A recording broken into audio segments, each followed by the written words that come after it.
Happy August! Although we still need to update you on July. Last month, we focused on the real estate journey. And what better way for me to explain than to share our own client stories? Number one, we had a rental listing. Within the first 48 hours, we fielded over 100 inquiries, had 35 showings, and received 14 applications. All overqualified people offering more than the asking price. And yes, you heard me right, this was a rental. Once our clients chose the one and the lease was signed, I had to make 13 pretty tough calls with the bad news. One gal actually called me back to try to comprehend why her application wasn't accepted. She had stellar credit, a solid job, six-figure salary, and wonderful rental history. As we talked, she explained that she grew up in the area, still has family here, and didn't plan on leaving anytime soon.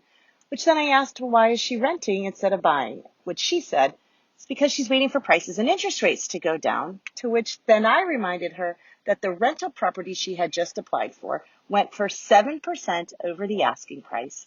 And those tenants were actually paying 100% interest rate since they were paying the landlord's mortgage. She's now looking for her first home to buy. Another client lives in Scottsdale, Arizona, has two grandkids that live here in the DC area. 4 years ago, I helped her buy a condo in Virginia so she could live part-time here and the other part in Scottsdale, so she could share in her grandkids' big and little moments. Recently, a third grandchild was born in Florida, and there's another one on the way. So now she's looking to buy a condo there. I connected her with a fabulous realtor in the Sunshine State, and she is now in the best of hands. I love my realtor rockstar network all over the United States. All right, finally, third story. When our listings settle, we send out just sold postcards to the community, share the success of our seller, and then invite them to welcome their new neighbors. Around this time last year, we got a call from one of those postcards, 2 years after we had sent the mailing. David said he wanted to sell his house, buy a boat, and sail around the world. Let's do it, we said. So over the last 12 months, we've checked in on his progress. No pressure, just getting updates, offering resources and assistance. And around February, he let us know that he had bought the boat, was taking his licensing course, and lining up his official government retirement. So while he was donating, selling, and packing up all his cherished treasures and memories, our contractors got to work on new paint, new flooring, and spiffing up the landscaping.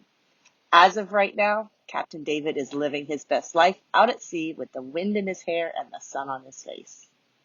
These are just some of the stories that we've had the opportunity and honor to co-author over the last month. Renter converted to first-time home buyer, financially independent grandma turned real estate investor, and adventurous downsizer, cashing out and sailing off into the sunset. Home is where stories begin. It's the setting of chapters and the turning of pages. Are you ready to share your story with you as the hero? I know it's going to be a bestseller that's going to inspire others. Let's collaborate. Cheers.